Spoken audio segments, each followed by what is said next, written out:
The mid-size sedan segment is one of the most popular in the U.S. Cars like the Toyota Camry, Nissan Altima, and Honda Accord have all gotten recent updates. Now Ford comes to the fray with the 2013 Fusion. Let's see how it stacks up against the competition.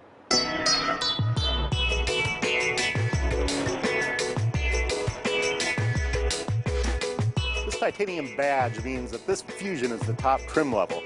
This car has a spoiler across the back. We also have these nice exhaust ports flush with the rear fascia. This car also has this sort of fastback roofline. That's also pretty popular these days. You see that in a lot of cars. But now we get to where this car really looks pretty, and that's in the front end. We have this nicely contoured hood. We've got these slit headlights, and we've got this grille. This grille is Ford's most recent design element. You see this on the Fiesta and the Focus as well. Well, let's get under the hood and see what's really important here. What's that? It's the sound of direct injectors. That clatter is unmistakable. This car also has a turbocharger. This is one of Ford's EcoBoost engines. It's a 2-liter 4-cylinder. That gets at 240 horsepower and 270 pound-feet of torque. Those are great numbers for a mid-size sedan. That's what you used to get with the V6s. Ford is doing it with the 4-cylinder. That also means 21 miles per gallon city, 32 miles per gallon highway. Not fantastic numbers, but certainly better than a V6, and with all that power as well. In the cabin here, we have these two screens on either side of the speedometer. The left screen showing fuel economy information and basically driving information. The right-hand side, we've got infotainment functions that I can cycle through with these buttons and see my phone, navigation, entertainment, and climate control settings. We also get that same information on the center LCD. Now, this is the touch part of it.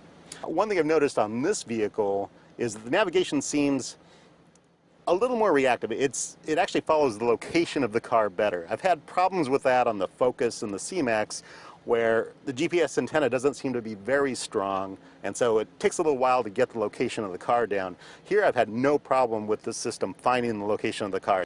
We also have in the system is this I button here, which has Sirius Travel Link. So we get weather, sports info, ski conditions, we get nearby traffic, movie listings even, and fuel prices. And fuel prices is actually one of my favorite because you can look down this list and it'll show you all the nearby gas stations with the price per gallon. Just hit that setting. It'll automatically throw it into the navigation system so you can drive right to that gas station where you'll get the cheapest gas. One problem that remains with this touchscreen is that it reacts really slowly, much slower than you expect from a phone or other electronic device. And that's a problem for Ford. Fortunately, there's a way around that in this car. You can use voice command for just about everything in this car. So I can tap the voice command button, play artist Fleet Foxes. Say a line number, or say none of those. 1. Playing artist Fleet Foxes. And also with the Sony system in this high-trim titanium car, we get 10 speakers around the cabin. Really good sound, really tight, well-balanced. With the Sony system, you get a big volume knob in the middle and all these little touch buttons around here that control climate control and the sources and tuning and all this sort of stuff. On the console here, we have the shifter for a 6-speed automatic, the only choice transmission with this car. It's got the normal PRND settings, plus there's a sport setting, and I've got manual shift paddles here on the steering wheel.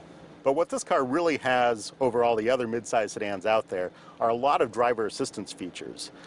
A lot of really interesting things. We've got blind spot monitoring, we've got adaptive cruise control, we've got a lane keeping assistant, and we also have automatic parallel parking. And you don't find those types of features on other mid-size sedans in this range.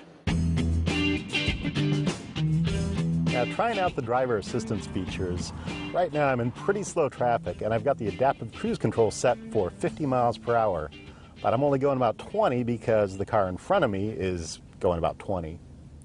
And in all this traffic too, my blind spot monitors are showing when I've got cars to my left side right now because I'm in the right lane. It'll show a little icon blinking in the left-hand mirror when there's a car in my blind spot back here. Once I get above about, it seems like 35 or 40 miles an hour, the lane keeping assist can start to work.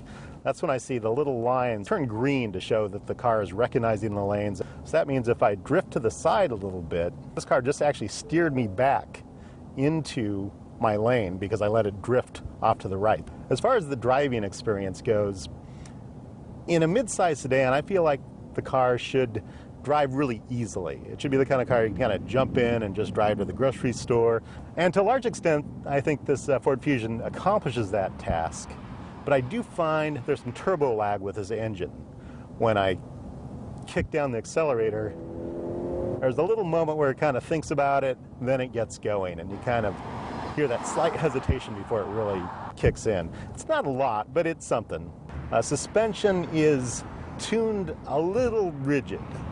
This is definitely not a soft ride from this car. It's a relatively smooth ride, but when you go over bumpy bits of the road, you really feel it.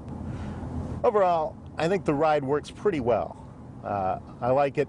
There's some things that interfere slightly with that mid-size sedan experience, such as the turbo lag, but overall, it works nicely, and the driver assistance features certainly add a lot to it. Let's price out our 2013 Ford Fusion. The titanium level, this car costs $30,200. That includes quite a few options, like the MyFord Touch system and the Sony audio system as well. We also have $2,000 for the all-wheel drive system, $1,000 for a driver assist package that gets you blind spot monitoring and those goodies, $995 for adaptive cruise control, $795 for the automatic parking system, $795 for the navigation system. That comes to a total of $35,785, which puts this fully loaded Ford Fusion pretty solidly into premium car territory. But it's got a lot of tech that sets it apart from the mid-size competition.